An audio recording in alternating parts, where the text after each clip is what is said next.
This is where I've been. This is my journey. And if I can do it, you can do it too. And that's what the Real and the Raw Leaders movement is all about. Welcome to the Dare to Share Challenge. I am joined by the amazing Whitney Buck with us today. And who knows what she is going to share? I don't know. Whitney, do you even know yet? I actually do. I do know it, which is so interesting because coming into it, I'm like, I could share about this. I could share about that. I could share about this, but I think I know what I want to share. I love it. Well, don't tell us yet. Let's ease into it. So with us today, we've got the incredible Whitney Buck, and this is part of the Real and the Raw Leaders movement, which is all about showcasing the human behind the perception. It's about bringing leaders off of a pedestal and really sharing that we're all humans. We're all here navigating this crazy thing called life and just trying to figure it out along the way. But it's how we lead ourselves and how we show that to others that really matters. This is where we become the permission slip for everyone else watching, and we get to go first, and we get to say, look, this is what I'm experiencing. This is where I've been. This is my journey. And if I can do it, you can do it too. And that's what the Real and the Raw Leaders movement is all about. So Whitney, before we dive in today, please do introduce yourself to everyone and tell us all about the magic that you bring to the world. Thank you. So my name's Whitney, and I am a somatic body worker, and I host somatic retreats. And so we do different things like body work and breath work and singing bowls and drum ceremonies, all of the magic that it to really connect with your body and release trauma, release limitations, release anything that's keeping you from being your fullest embodied self.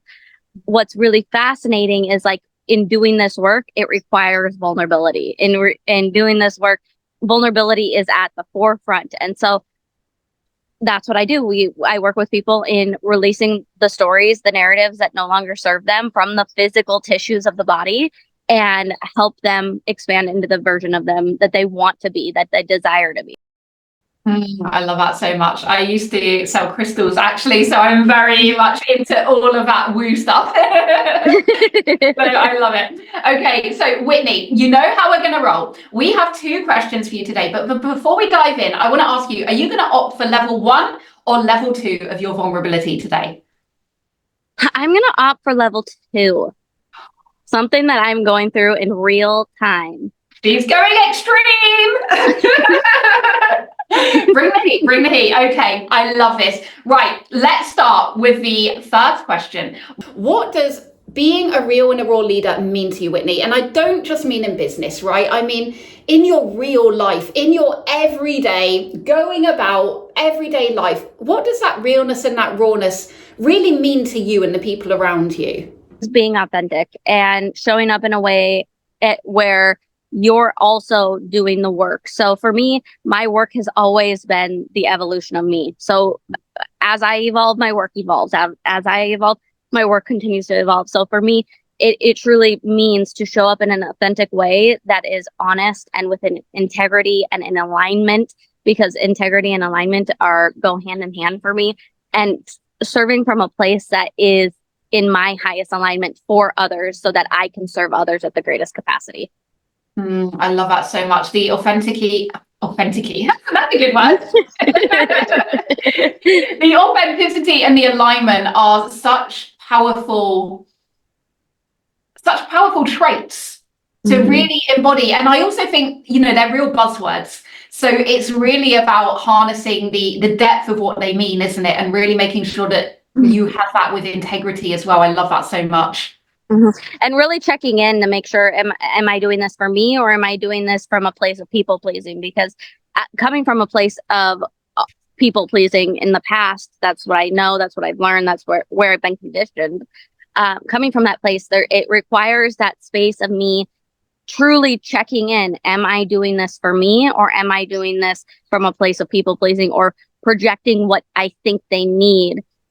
And it's so important to me.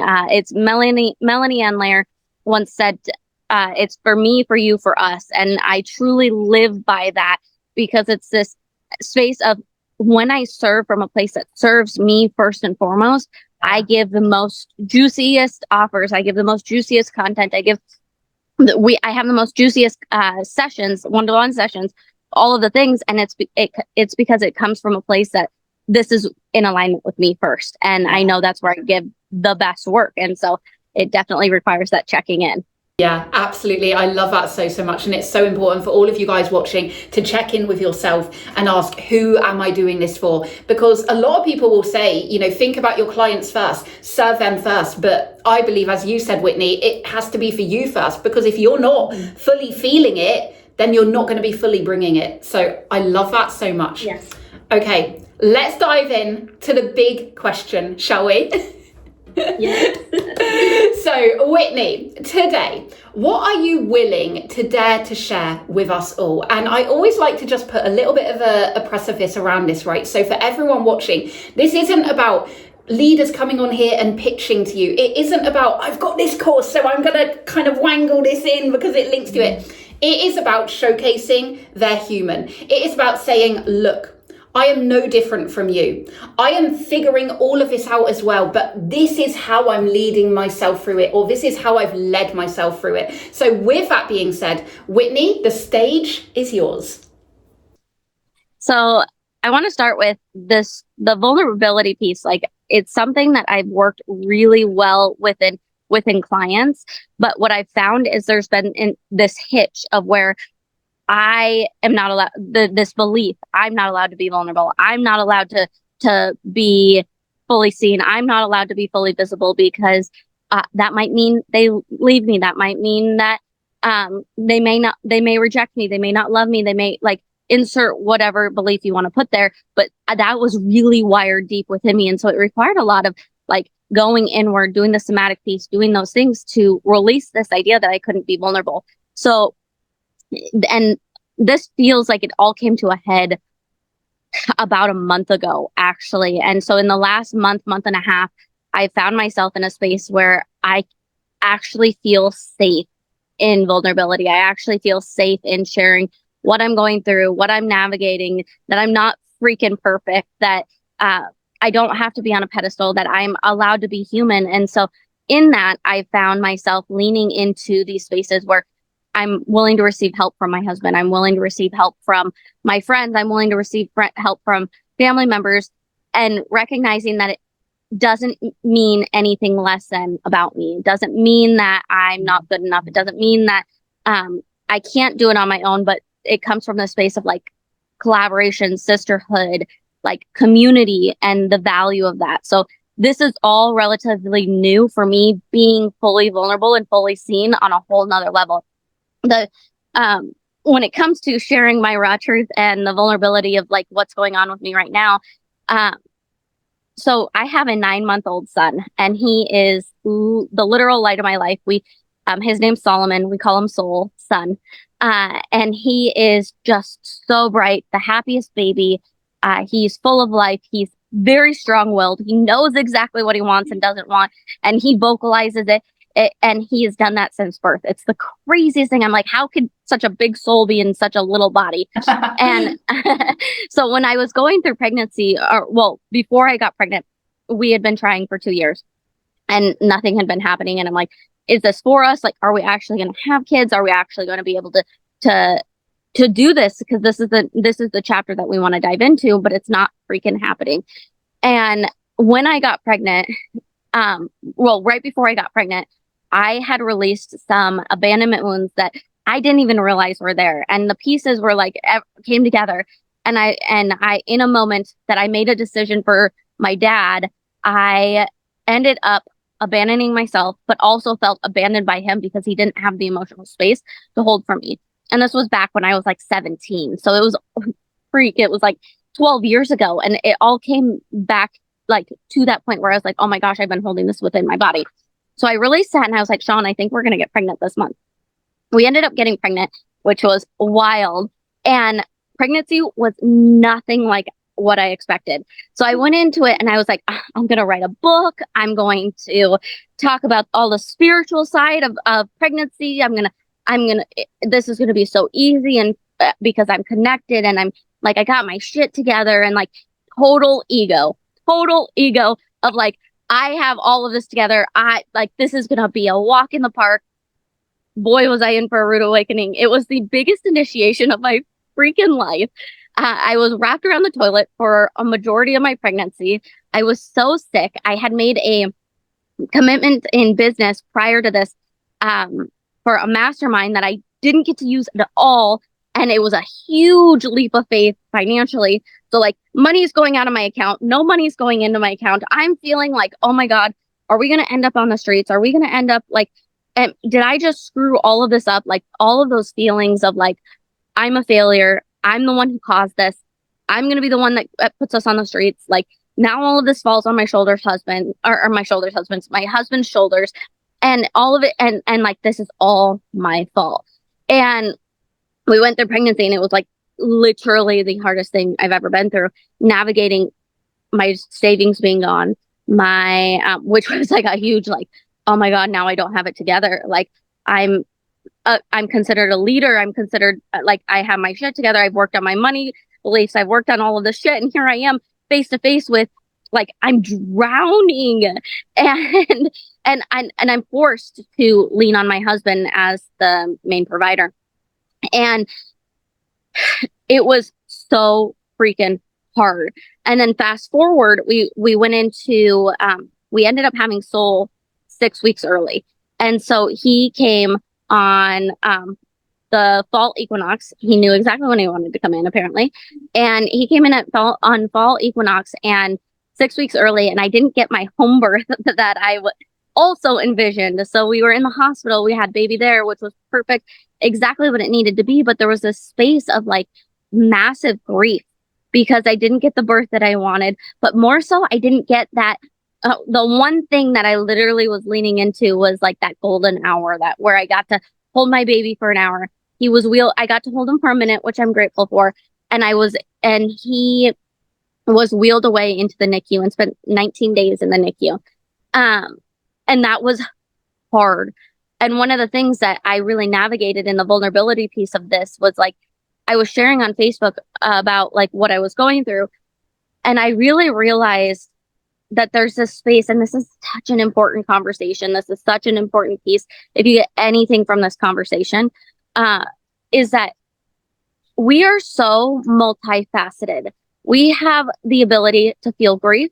We have the ability to feel gratitude. We have the ability to feel joy. We have the ability to be really sad, and we can feel all of these feelings within the same moment. There's nothing that says that you can't be grateful and be so fucking sad at the same time.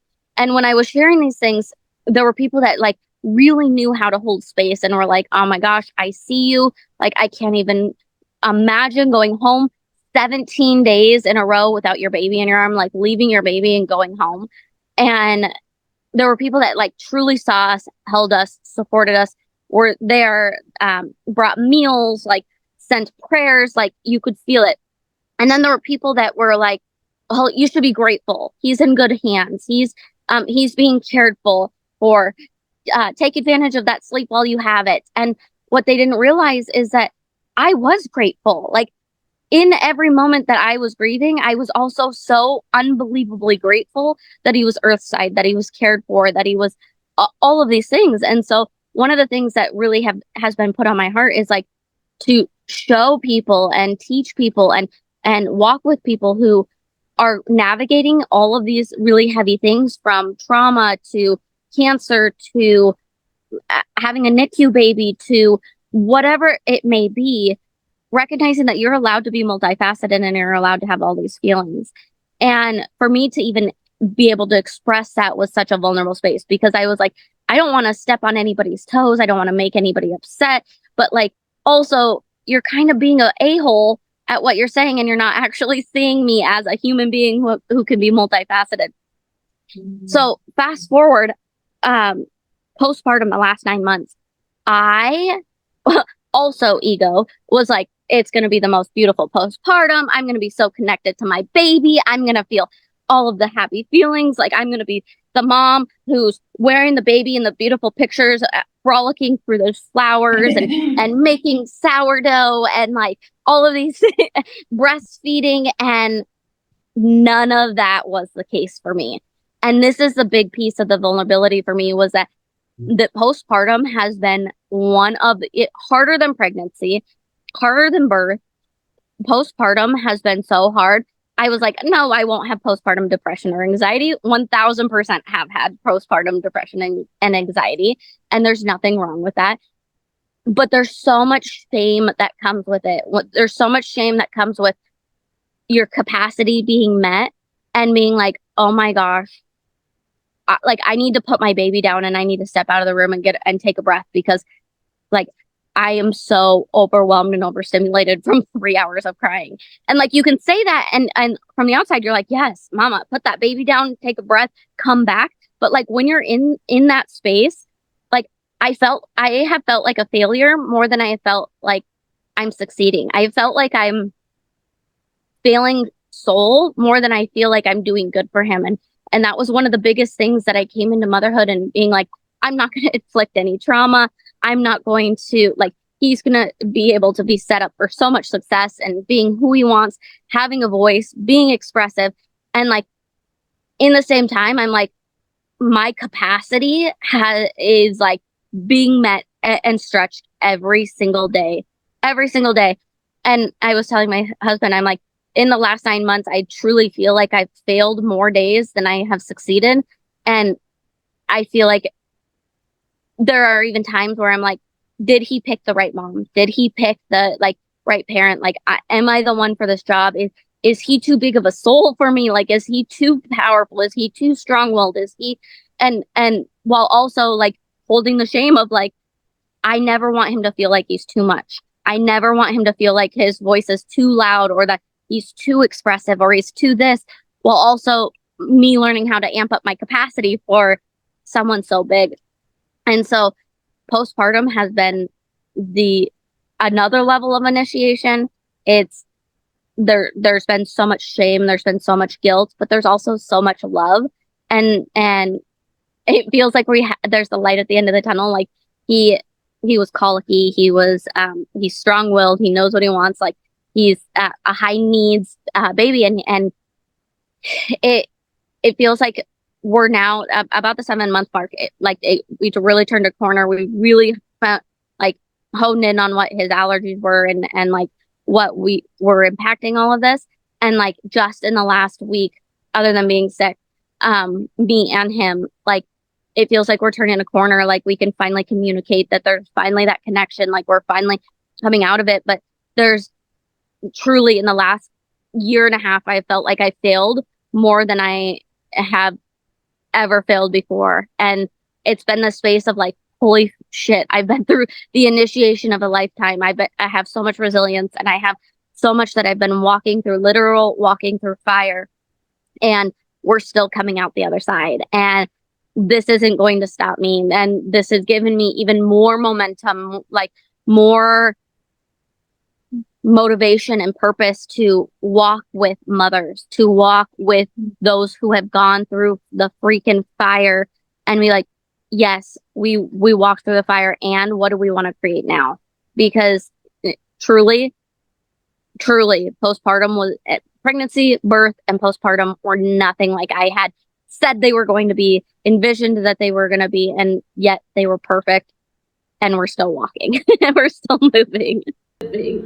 Wow, what a beautifully vulnerable share, and I'm sure so many women watching will resonate with that. Whether you're a mother or not, I think we can all agree that we've felt that feeling of inadequacy and feeling like we're not up to the challenge, as it were, and we're not made for this job, and it's something that's too big, too beyond us. But really, the fact that we birthed it, whether literally or whether, whether it's something around us, I think we can really hone in on that and realize that the fact that it's in our lives, whatever it is, and that we feel drawn to it, right? So whether it is an actual child, or whether it's a family member, or whether it's a business endeavor, or something that you feel in your heart and your soul that you want to create, the fact that you feel it's too big for you is really the universe telling you what you're capable of holding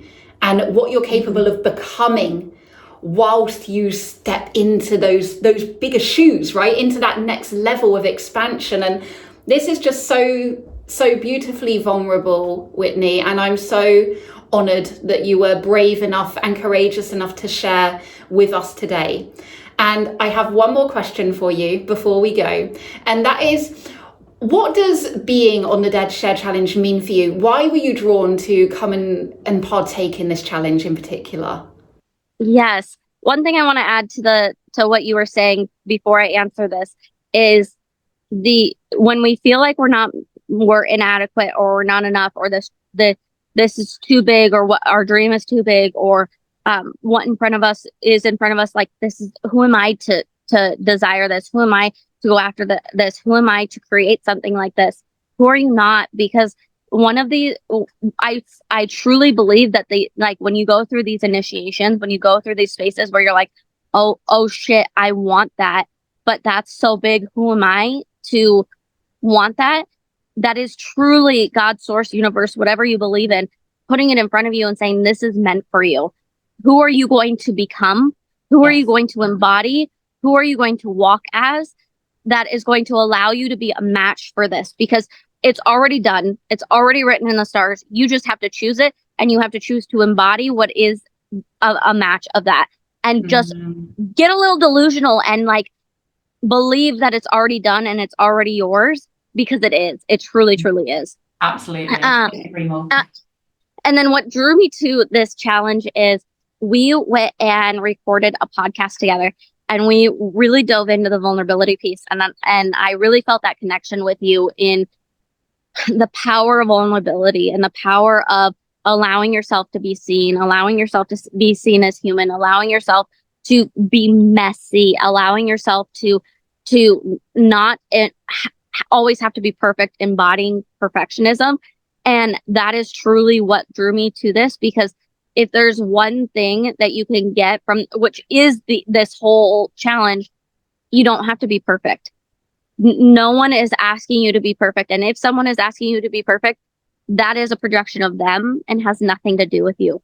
So the greatest gift that you could give the world is to be messy, is to be vulnerable, to show your softness, to be a space where people are not met with resistance, but are met with space. Because when resistance meets space, it becomes more space. And I truly believe when we are vulnerable, when we are soft, when we are heart-led, when we're wearing our heart on our sleeves, when we don't have the armor on, we actually become the invitation and actually become energetically the space for people to be the same. Yes. And it's wild what transpires. And so that's what drew me to this space. I love it. And that resonates just so much with everything that the challenge stands for. It is about that vulnerability piece, and not just the surface level vulnerability, the true deep vulnerability that builds those soul connections. So I love this so much, Whitney. Thank you so much for braving the stage, for showing your real and your raw leadership. And please do tell everyone where they can find you as well. Oh, so if you want to come hang out with me on the internet, on my corner of the web, you can find me at the.body.alchemist. So the Body Alchemist, or the Body Alchemist Retreats. And I'm primarily on Instagram. You can find me on Facebook, but I'm primarily on Instagram. That's where I like to party. Amazing. And all of the links will be in the show notes below. So don't panic if you're driving, if you're listening to this and you're like doing a million other things, you can follow Whitney when you come back later and click on the links. So until next time, thank you everyone for watching. Whitney, thank you for leading yourself first, for showcasing your real and raw leadership, and for being truly vulnerable in the extreme tier of the Dare to Share challenge today. Mwah.